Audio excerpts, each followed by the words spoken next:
How you doing there, folks? Good to have you guys back. All right, so we have another speaker coming up. Just let me click a couple of buttons and we'll bring them up there. So our next speaker, Ekua Cant, she's the author of an upcoming book called Be Your Number One Cheerleader. She has a remarkable career. I'm just going to tell you all about it. She's a serial entrepreneur. She's a campaigner. She has advised politicians. She has met President Obama and the Queen of England twice. Lots of different things to say about running businesses and also building resilience. Ekua, are you there? Can you hear me? Yes, I am there, John. Can you hear me? I absolutely can. How are you doing? Good, thank you. Fantastic, fantastic. As I say to everyone, the floor is now yours. Can't wait to hear what you've got to say for the audience. Thank you so much. Brilliant. I'm going to start screen sharing. Yeah, whenever you're ready.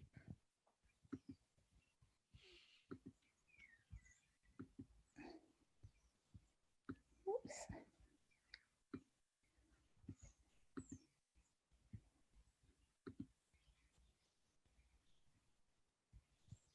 Okay, I am now ready to roll.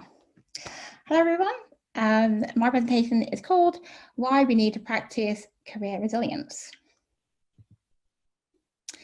So my name is Ekua Cant, as John said. I am a speaker, I'm an author, I'm an advocate for Black women in tech, and I also coach women who have low self-confidence, fears, doubts, and worries, and help them to build up their confidence. So, as John so rightly said, I have had an Obama moment. I'm really passionate about civic participation, helping people to exercise their democratic right by using the ballot box. And so that passion led me in 2008 to quit my job, to save up money, and to apply to an internship in Washington, D.C. for 6 months to work with a non-profit, non-partisan voting rights group, a bit of a mouthful, but essentially they are there to help everyone have access to voting, making voting easier and simpler. And whilst I was there, my attention was raised to another civic voting rights issue, and that was that of DC Vote. And their cause is to get a representative for the District of Columbia who do not have a voting member in Congress. So I went with the delegation to the Democratic Convention to really learn and experience American politics. And through my campaigning, my zeal, and my drive, I was awarded the opportunity to be in the presence of President Obama and witness a moment of history. So I'd just like to say that I studied political science at Brunel University, and at first I did do what I studied. But over time, I decided that wasn't quite what I wanted to do. So essentially, I applied to get a job in the civil service, and I was what I like to call the brains behind the operations. So I was there to help politicians and ministers to put their policy ideas and their manifestos, and with a team of other people to build their ideas into concrete ideas and deliverables and the things and the services that you use today. But what I actually want to say is that actually it's really common to go into university and to study for a degree and then come out 3 years later and actually do something completely different. And my key message here is to actually be open to learning, because in the 3 years that you're in university, industries are born and industries die. But the key thing that we have to concern ourselves with is that it's good to be open to learning, and that over time that things will change, and we really need to be flexible in our approach and our mindset. And so if 2020 has shown us anything, it's that different environments can occur quite quickly and quite rapidly. And in order to thrive and survive, we have to just learn new skills.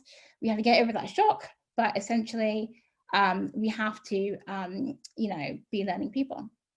So for me, I joined the civil service because you have the opportunity to do a lot of different careers.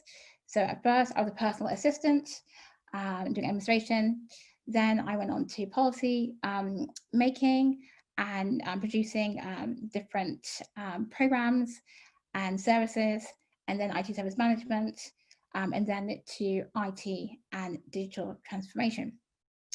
I am really proud to have worked on the Registered to Vote service, and that is a multi-million-pound service and an award-winning service which essentially lets you get on the electoral register. And that was something that I'm super proud to have worked on. But over time, I became to realize that I wasn't just satisfied with having a paycheck and working in the civil service. I wanted to try something a bit different. So I wanted to become a contractor in the project management area. If my parents had had their way, they would have still wanted me to be in the civil service, having that comfortable job, getting that paycheck, and not risking my livelihood. Because when you become a contractor, you've got to be your own boss. You've got to manage your time, and you've got to manage making sure that you have employment. And it's not always consistent. Sometimes things are uncertain. But the key thing that I want to say about deciding to be a freelancer as to being employed is that you can switch between the two. You don't have to feel that you're just in one pigeonhole if that is a choice that you make.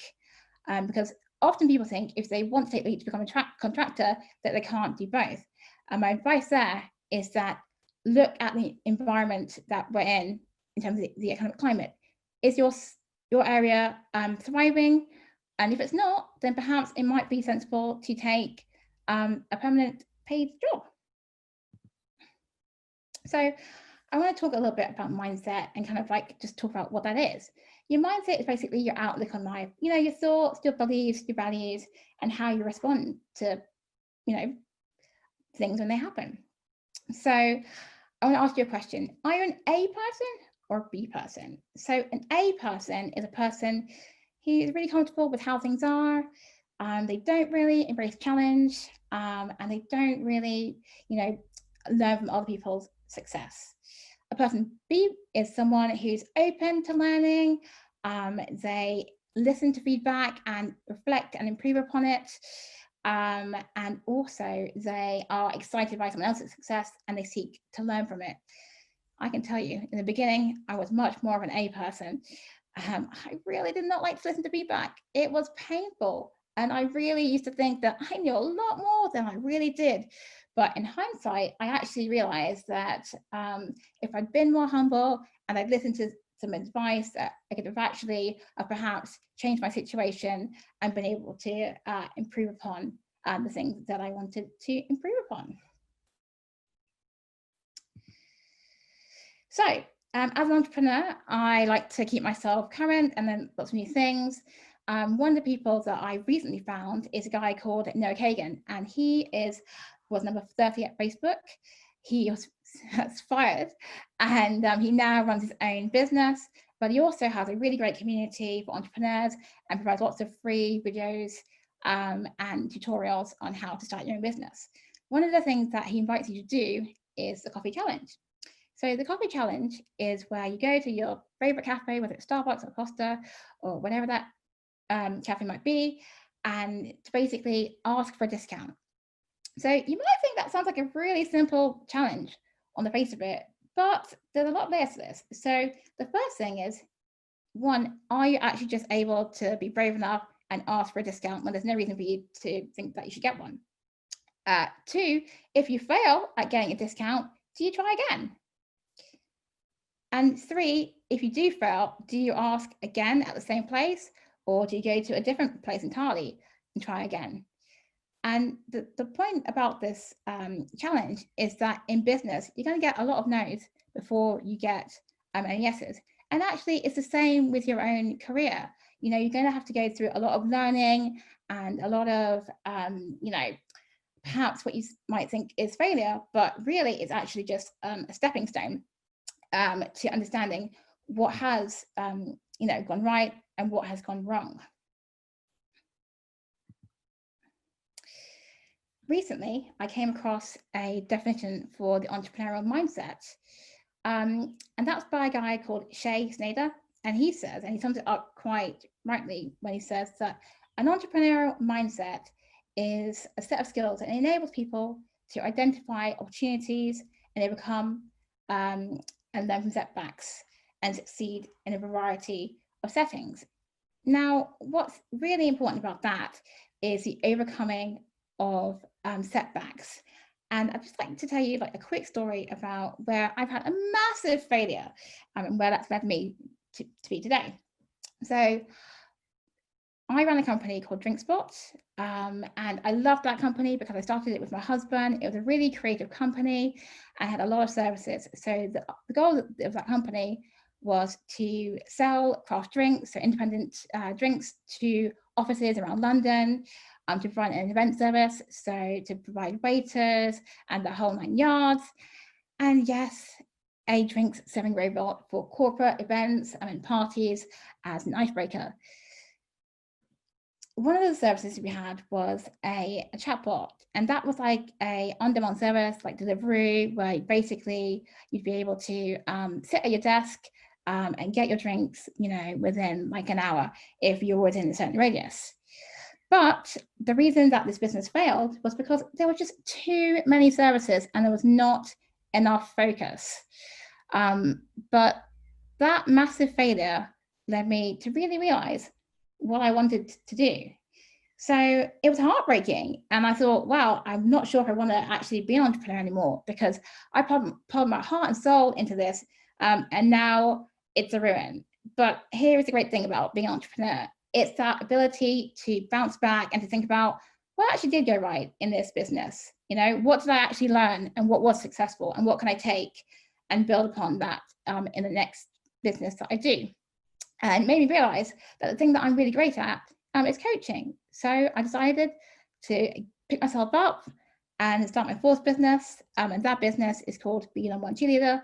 And that business is where I help women to build confidence and also entrepreneurs.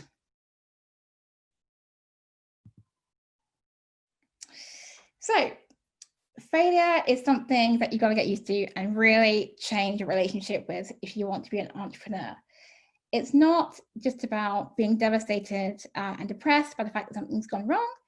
It's actually taking more of an analytical mindset to looking at failure.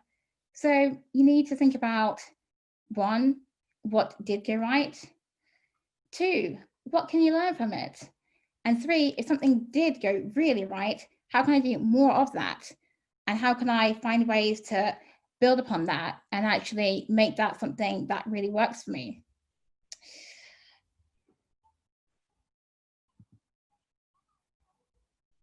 Now, I just want to talk a little bit about risk. So at the beginning of my career story, I was telling you how I really thrived wanting stability, and that moved over time through being a contractor and then being an entrepreneur. A risk is simply the possibility that something bad might happen. But are you the kind of person who thinks about the things that might go wrong or the things that could go right? So being an entrepreneur, you've got to get used to uncertainty and managing risk, and really being comfortable with the fact that you can take a massive opportunity with no certainty that it will lead anywhere, or it could be a massive risk and it could lead to great reward, but you just don't know. So you just have to be willing to put yourself out there and to try that.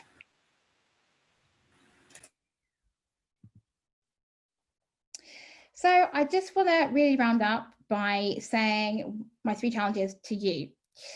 Practice asking for what you want. Take the coffee challenge. See how you feel. Number 2, practice professional networking. So don't wait till you finish university. Build your LinkedIn profile now. If you're inspired by the coffee challenge, why don't you reach out to people on LinkedIn who are like-minded and perhaps find a mentor, and to be in touch with companies that you might want to work for in the future. The thing about networking is it's never too early. It's, building a career is about knowing people as well as putting the effort in to present your ideas and your skills, to present your passions, and to really show that you're someone who's a can-do person, an action taker. Finally, number 3 is work on your mindset and reducing fear. So as I was saying before, you really need to work on thinking about how you think about failure and your relationship with that, and really coming to a place where you accept that failure is something that's just actually a phase of learning, as opposed to something that is dead and something we never want to do. Because actually, once we embrace failure as a notion to actually build a path to success, then we're in a better place, and we know that actually it's just part of the course. So I would really advise you to read this book called Feel the Fear and Do It Anyway by Susan Jeffers. And that book really advises you to take, look at your fear and see it as a zone, and then take small actions to increase your level of comfort in doing that thing, whether it's putting yourself on camera, whether it's recording your podcast, whether it's learning to become a runner. Any of those things, just doing incrementally and building it up is her recommendation. And she also has lots of fantastic advice about how to really build thoughts in your mind that are positive and that help you to build confidence. So I would just finally like to end with letting you know how you can connect with me. I'm on LinkedIn under Ekua Cant, and my website is beyournumber1cheerleader.com. Thank you. Thank you so much, Ekua. That's just great. Superb. That's great. You just click off the shared screen and we can bring us all back into the room. Absolutely great stuff. I'm intrigued. Where did this coffee challenge come from? This is not an idea I've heard of before. What, have you just been harassing the local cafe owners, or what? What's going on here?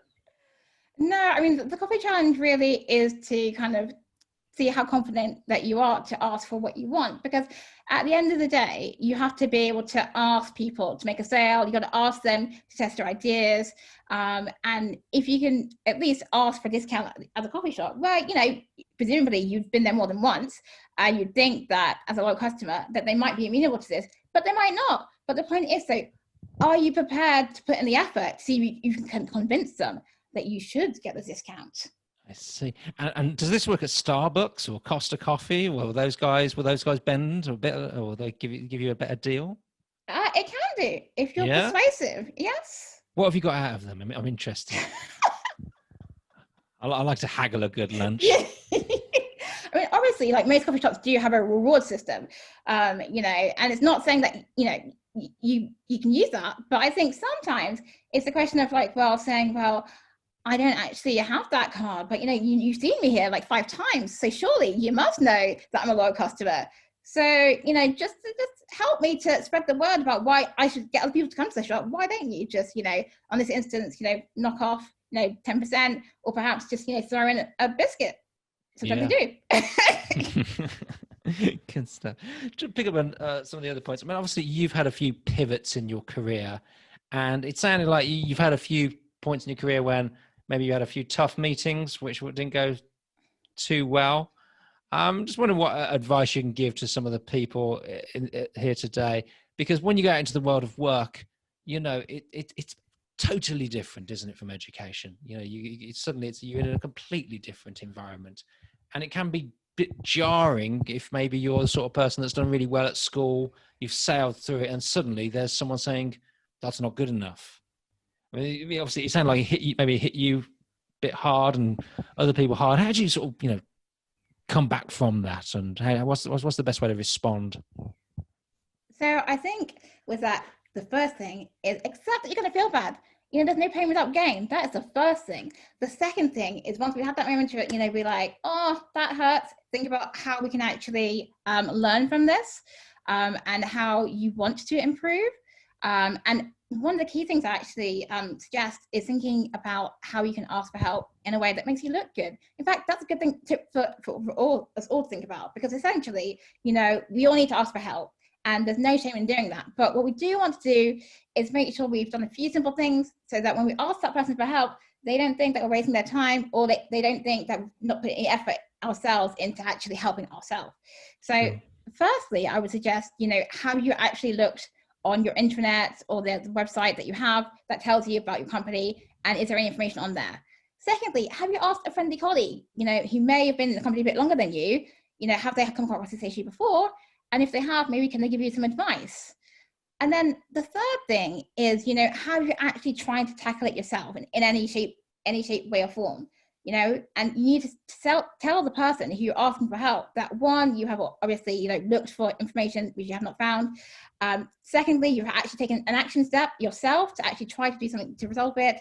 And three, why you're coming to them in particular. So it's not just anyone that we want to come to, because sometimes we panic and we think, oh, I should just ask the first person that I see. But perhaps if we just think about who we should ask, and we should ask someone who might actually be have that expertise or that area of knowledge. And you can easily find that out by using either your company directory or asking someone else who's in the company, you know what, I'm stuck on this topic, but I think there's someone who knows about that. Can you maybe suggest who that person is? And maybe then approach that person and obviously tell them what you've done to actually try yourself before you just go to them. It's interesting, isn't it? You and so many of the speakers here are also encouraging people just to take action, be a bit more assertive, be a little bit more brave. And this is one of the things in the world of work compared to education you have to be. Perhaps in education, you don't really have to be that brave. You sort of just follow the strictures, where in business and work, you do have to step forward a bit, don't you? And you do have to sort of challenge yourself and break the ice with someone and stuff like that. And that can be tough. Good stuff. You've obviously got a book coming. When is your book coming out? So my book is coming out at the end of October, and that book talks about the entrepreneurial journey and how to start something. So if you are someone who's looking to start something up, it goes through the various stages of putting out your idea and why you should put it out there, not be afraid to do so. Because a lot of people think that people might come with their idea, and then it goes on to the fact that you do need to research and you actually need to, get a sale and try and understand what that means, and how you can build upon that. But also how you can support yourself, because it's a time of learning and failing and getting used to that process of it not being perfect. Because I think so much in education, we really try to pass that test, get those grades. But with entrepreneurship and in any career that you do, you have to accept that you are starting from the beginning, and over time you will learn things and you won't know it out of the box. So it's just going in with that open mind and that willingness to learn. Brilliant stuff. Feel free to ping a link into the chat by all means, Ekua, and we'll check that book out. So thank you so much for being here.